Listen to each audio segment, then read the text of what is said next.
Today is Wednesday, August 28th. What to know today about a new abortion law, a new type of SAT score, and a storm heading for Puerto Rico. Plus, we're talking about Facebook's new local alerts, Google Maps' new Uber feature, and how you can book a flight with a text message.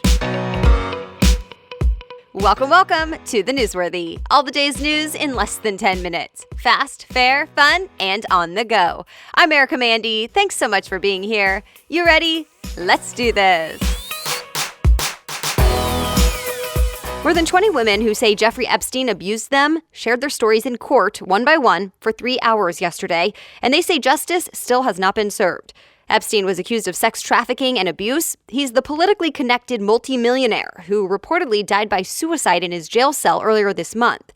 So his case never went to trial, like his accusers had hoped for. The New York Times reports they wanted to face him and have him face his crimes. But instead, they got a hearing.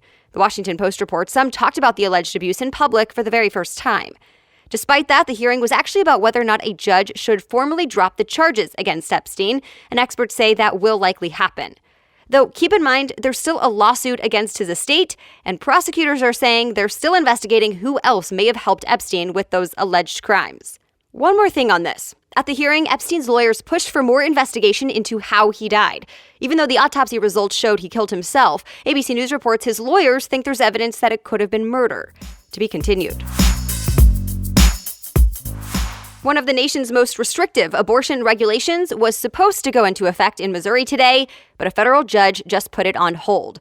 We're talking about the law passed in Missouri back in May that would mean women cannot get an abortion after 8 weeks, even if they were raped or incest was involved. The only exception would be if the pregnancy could harm the mother. And doctors could face up to 15 years in prison if they broke this rule. Well, NBC News reports the ACLU and Planned Parenthood challenged this law in court, saying some women don't know they're pregnant until after that 8-week mark. So for now, the judge blocked the rule until the legal fight is fully resolved. This isn't over yet. By the way, similar laws in other states have been blocked by the courts this year as well. The Hill reports state lawmakers passed these new bills in the hopes of getting the U.S. Supreme Court to revisit the issue and challenge the landmark decision from Roe v. Wade. We have an update for you. The College Board, which oversees the SAT, has changed its mind about an SAT adversity score. We told you about the original plan a few months ago. The adversity score would have looked at various factors for each student, things like the crime rate in their neighborhood, their family life, and what kind of school they went to come up with a score to reflect how much hardship each student has faced on a scale of 1 to 100. Well, NBC News reports that scoring method faced some criticism. Some parents and educators didn't like that the adversity score would be just a single score on an individual student. And the Wall Street Journal reports some colleges are already facing lawsuits right now accusing them of unfair admission practices. So now the College Board has a new plan to replace that one. It's called Landscape, and it's still meant to help colleges consider students' social and economic backgrounds, but the hope is that it'll provide more consistent data about a student's high school and neighborhood without assigning a single score to the individual student. Puerto Rico is now under a state of emergency and a hurricane watch. Forecasters think there's a chance Tropical Storm Dorian could cross directly over the island today. It's not clear at this point if Dorian will actually turn into a hurricane, but either way, it'll be strong and potentially damaging. CBS News says Dorian could bring widespread flooding, landslides, powerful winds, and power outages. The emergency declaration means federal resources will be available to help if needed. It's not great timing for Puerto Rico because thousands of homes still have tarps as roofs. Yes, these are still the effects from the strong hurricanes that hit nearly 2 years ago now. And remember, the storm could also impact Florida by the weekend, so stay tuned. Facebook says it's releasing a new emergency alert tool called Local Alerts. CNET says it's basically a new way for city officials to let you know if something unsafe is happening in your town, like an active shooter, flash flooding, or if someone is reported missing. By the end of the year, this tool is supposed to be available on all verified Facebook pages run by government officials or first responders. Here's how it works. When they flag a post as a local alert, USA Today says Facebook will make sure more people will see it, and those who are in the affected area will get a notification. Facebook has tested this in a few cities so far, and users apparently found it helpful, so now it's available to everyone nationwide. Governments or first responders who want to use this have to request it on Facebook's website. We'll put a link in the show notes.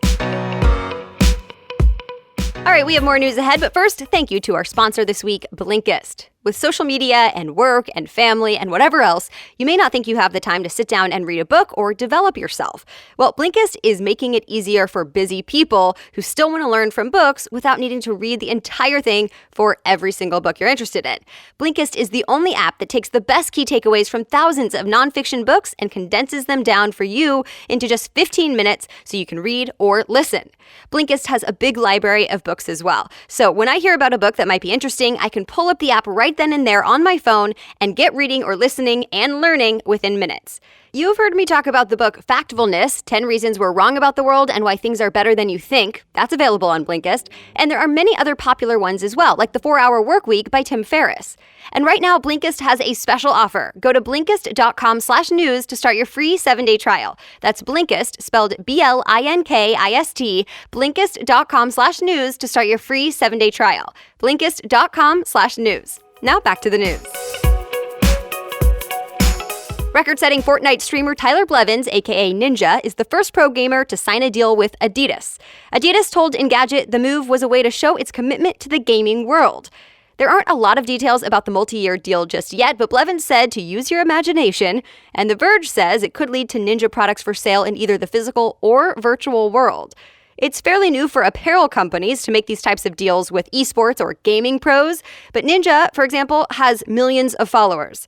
In fact, this was the second major deal he made this summer. He shocked the gaming world when he switched from Amazon streaming service Twitch to Microsoft's platform Mixer just a few weeks ago. Spirit Airlines wants to let you book a flight with a text message. Spirit is rolling out a plan next month to allow travelers to use the messaging app WhatsApp to buy tickets or change reservations. CNBC says customers will interact with a chat bot for basic info first, then a Spirit agent will take over to finalize the booking. Other airlines are also apparently considering other types of mobile-friendly booking methods for the future. The goal is to keep travelers buying tickets directly with the airline instead of using third-party travel sites who do take a commission. But be warned, it'll cost you. Spirit Airlines is known to be a low-budget airline, but with extra charges that can add up fast for things like carry-on bags and even getting water. And this new texting feature is no different. The Washington Post says there's a $25 fee to use WhatsApp. The new feature launches September 1st. Google Maps will now have ride-sharing options like Uber and Lyft, as well as cycling. Here's how it works. Engadget says you put your destination in and then tap the Transit tab in the app. If you want to take an Uber or Lyft, you'll see information about that trip, including how much it will cost you for a ride and how long the wait is. You can also customize it with your preferences. This is meant to make Google Maps more commuter-friendly, and it will roll out in 30 countries in the coming weeks. It turns out the new movie The Irishman will not be in as many theaters as originally thought. The reason?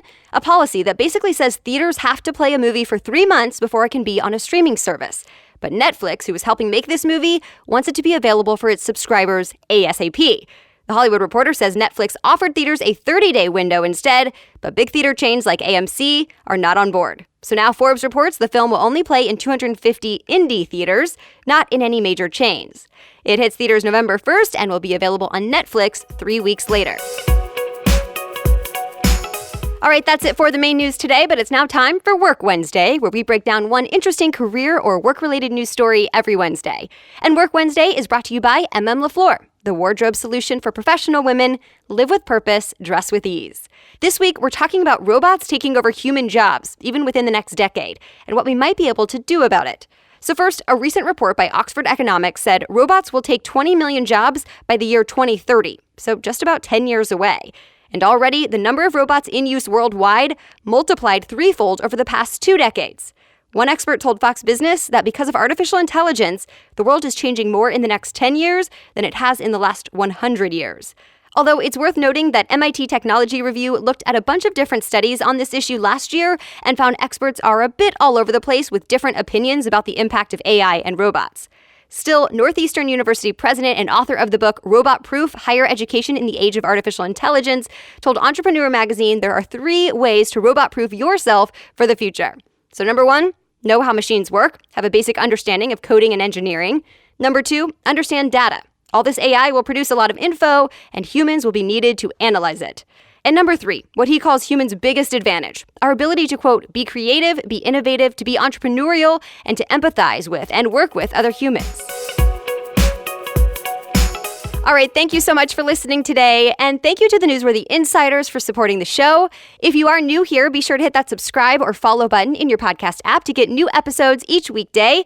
And remember, you can always read more about the news stories we talked about in today's show notes. Just look in your podcast app or click episodes on thenewsworthy.com to see all the links and sources. The Newsworthy is ready for you to listen every weekday by 4 in the morning, so I'll be back with more news tomorrow. Have a great day.